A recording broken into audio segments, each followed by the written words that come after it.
Ndagusuhuje neza nkwifurije amahoro y'imigisha woherereye mu gihugu cy'u Rwanda, amajyepfo, amajyaruguru, iburasirazuba ndetse n'iburengera bwaryo ndetse n'abadiyasipora badukurikiranye bari mu bihugu byo hanze, by'umwihariko reka mbanze nsuhuze abantu bari muri Kenya, Madagascar ndetse na Uganda baba badukurikiranye turi hano mu Rwanda. Uyu munsi cyangwa se ni ubwa mbere ngiye kuvuga ku nkuru imaze iminsi icaracara ku mbuga nkoranyambaga y'umunyamakuru uzwi nka Disclaimer. Iyi nkuru hashize icyumweru ibaye cyangwa se bivugwa ko yakoze ibinyuranyije n'amategeko ubwo yagaragaye ku binyamakuru ndetse n'izindi social media akoresha zimwe mu mvugo zitari nziza bitagaragara cyangwa se bidakuraho ko nawe hari ibyo yakorewe bitakagombye kuba yakorerwa nk'umunyarwanda. Ibi bintu ndetse n'aya makuru nari natuje ndavuga ati reka mbanze nitonde, mbanze nigengesere, mbanze menye neza amakuru agezweho cyangwa se ibiri kumuvugwaho n'ibyatumye agaragaza zimwe mu mvugo yagiye akoresha.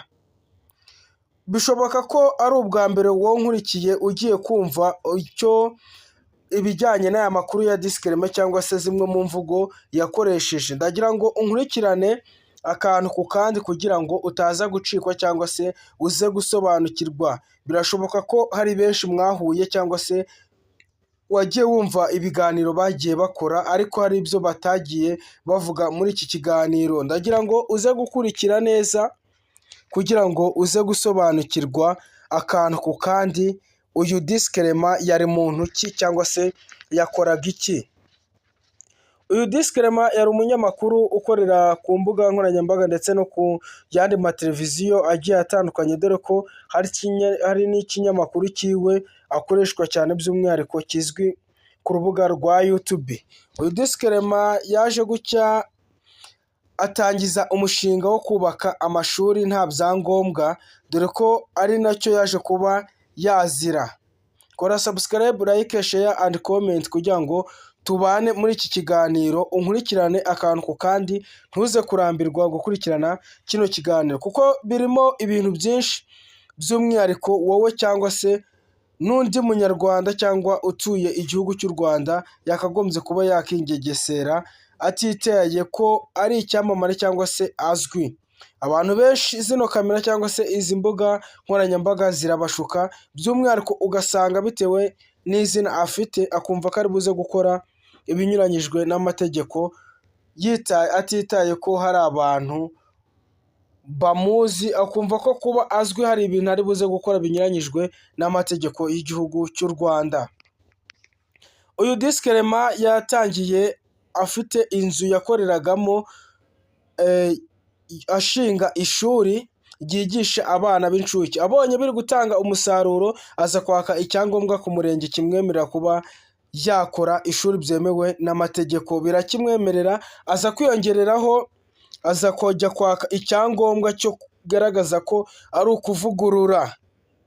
Ndagira ngo uze kwitondera akantu ku kandi, yaka icyangombwa kigaragaza ko agiye kuvugurura inyubako, biza kurangira atangije icyitwa nk'ishuri cyangwa se bamwe bajya bavugaga ko yari inyubako, dore ko n'abandi baje kuvuga ko ari ikigo cy'amashuri yari atangiye kubaka ariko kidafite icyangombwa.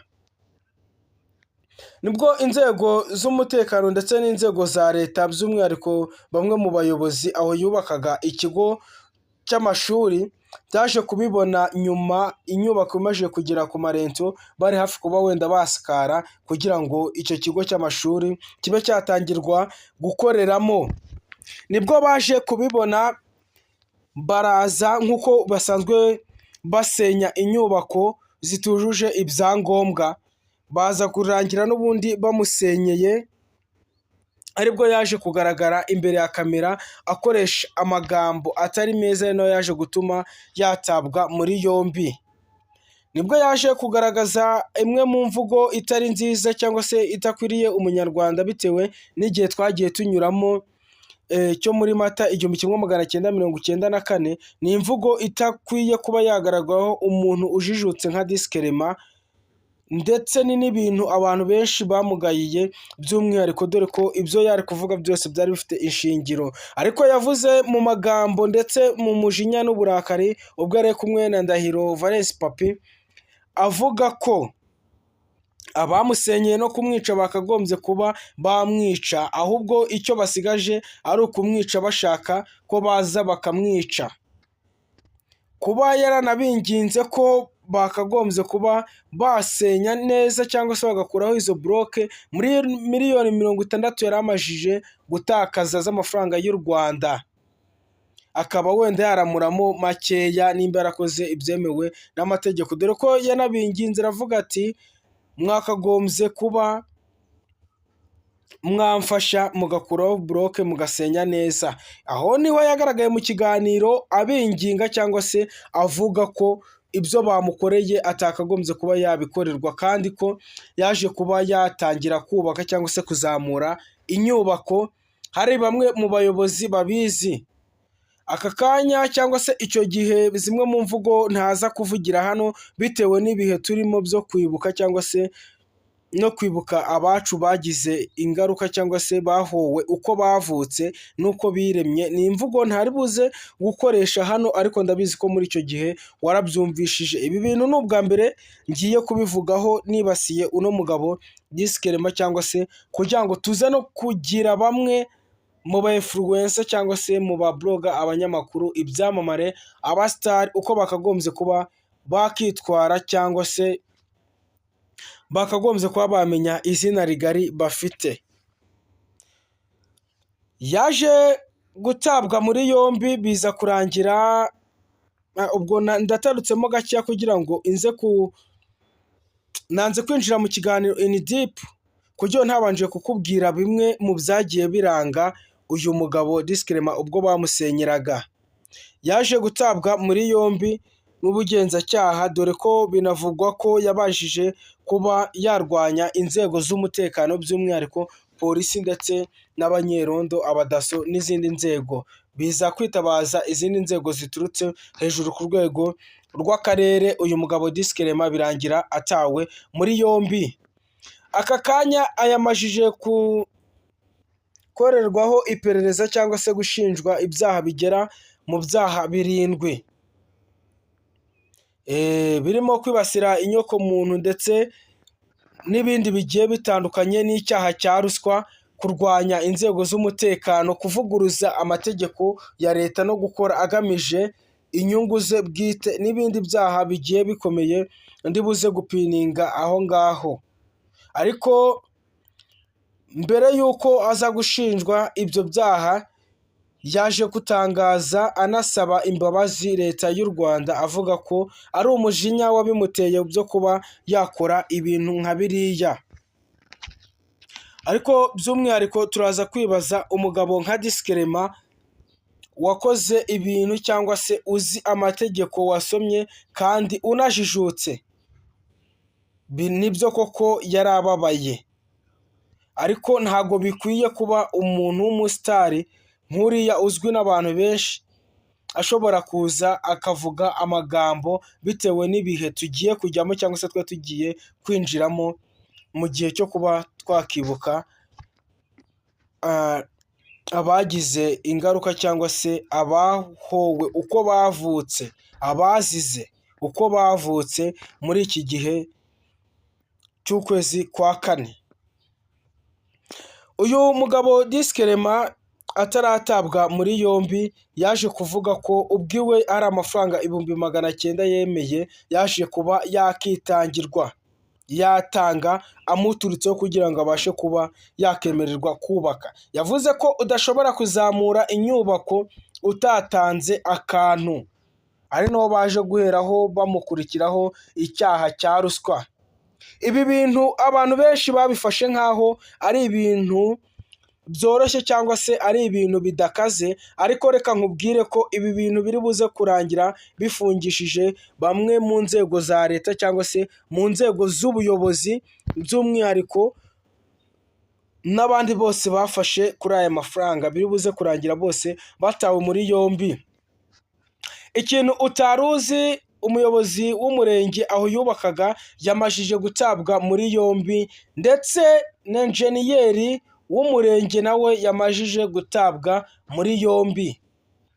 Ushobora kwibaza ati gitifu w'akagari we ibi bintu we biraza kumusiga ubuhoro. Ndakubwiza ukuri ko bari buze gufunga cyangwa se bari buze gukora iperereza bahereye kwa mudugudu kugeza ku rwego rw'umurenge. Ari byo nyakubahwa perezida yaje kuba yakora ikiganiro avuga. Umuntu yubatse inzu akagera aho yuzura mu mudugudu, mu murenge uyobora, mu kagari uyobora, mu ntara uyobora, bakarinda aho baza kuyisenya. Yayubatse muri he? Yarinzeho ayitangira muri he? Ari byo bintu n'abanyarwanda bose baje kuba bakibaza. Kuba yavuze gutyo ntabwo biri buze gukuraho ko diskerema ari buze kuba yakorwaho iperereza cyangwa se ari buze kuba yahanirwa ibyaha yakoze.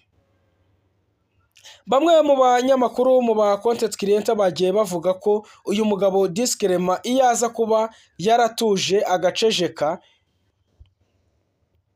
wenda n'ibyo yasenyewe cyangwa se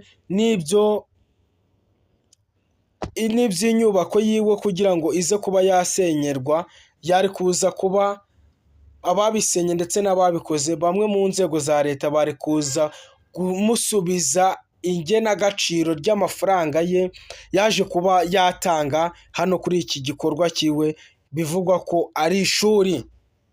Uyu mugabo diskerema abaturage baturanye muri uwo murenge bavuze ko ari umuntu wagiraga umutima mwiza kuba yaratangiye kubaka icyo kigo cy'amashuri, by'umwihariko yari kugira ngo afashe leta muri rusange cyangwa se afashe abana b'u Rwanda cyangwa se by'umwihariko igihugu muri rusange kugira ngo bagure uburezi ndetse kugira ngo babashe no kuba bakiyungura ubumenyi. Bamwe mu baturage baturanye aho ngaho by'umwihariko mu babyeyi ndetse n'abandi bagiye batandukanye mu byiciro, abasore bagaragara bavuga ko uyu mugabo diskerema atarakwiye kuba yafungwa, dore ko hari byinshi cyangwa se bimwe mu bikorwa agenda akora by'umwihariko afasha inzego z'igihugu cyangwa se n'igihugu cyacu muri rusange. Abantu benshi ni ibitavugwaho rumwe,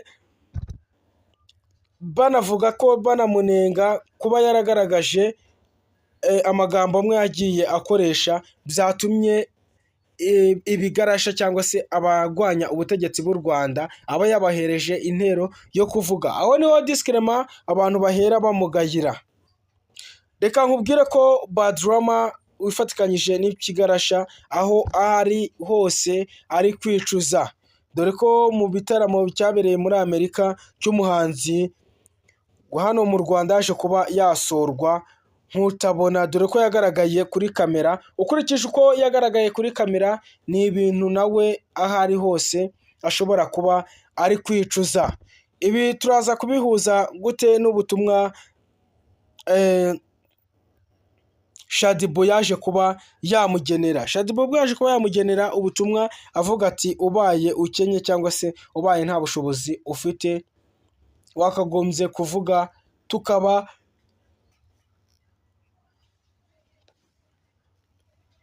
tukaba twagufasha kugira ngo ubashe kuba hari icyo wakora cyangwa se nawe hari icyo wabasha kuba wakimarira. Hari ibitameze neza wafashije umuziki nyarwanda, ntabwo wakagombye kuba waza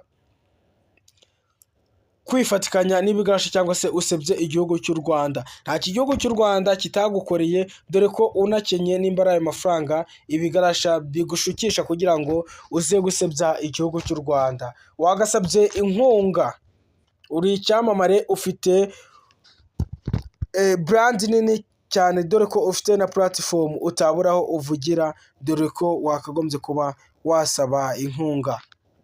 Mu gihe turi kwibaza ibi bintu byose biri kugenda bivugwa, reka nkwibutse ko turi mu gihe cyo kwibuka abacu bazize Jenoside muri Mata 1994. Iki turacyari mu cyumweru cya mbere cyo kwibuka twiyubaka ku nshuro ya 32. Tuzahora twibuka ndetse tuniyubaka abacu bazize jenoside. Tuzafata abana b'u Rwanda tubigishe amateka yagiye aba muri icyo gihe, dore ko ni ibintu byari bigoye, ni ibintu ndetse byanahombeje igihugu cyacu muri rusange. Hari benshi batabyumva cyangwa se babifata nk'ibisanzwe, by'umwihariko abarwanya ndetse no gupfobya. Mboneraho no kugira urubyiruko inama y'uko aka kanya ntabwo ari cyo gihe cyo guceceka cyangwa se cyo kuba twatuza. Umuntu wese urwanya ndetse upfobya jenoside wakagombye kumugendera kure, byaba ngombwa wanamwumva ukamutanga cyangwa se ukamushyikiriza inzego z'umutekano, zikabasha kuba yakurikiranwa bakareba ko nta kibazo afite. Twibuke twiyubaka kandi genocide never again ntago izongera ukundi. Igihugu cyacu nyakubahwa perezida wa repubulika yakigize neza, yakigize icy'amata n'ubuki. Icyo dushaka ni ukubaka sosiyete nyarwanda, ni ukubaka umuryango mugari nyarwanda. Ndagushimiye wowe wabanye nanjye mu kiganiro. Njye nitwa Neki, mbagezaho amakuru agezweho hano mu gihugu.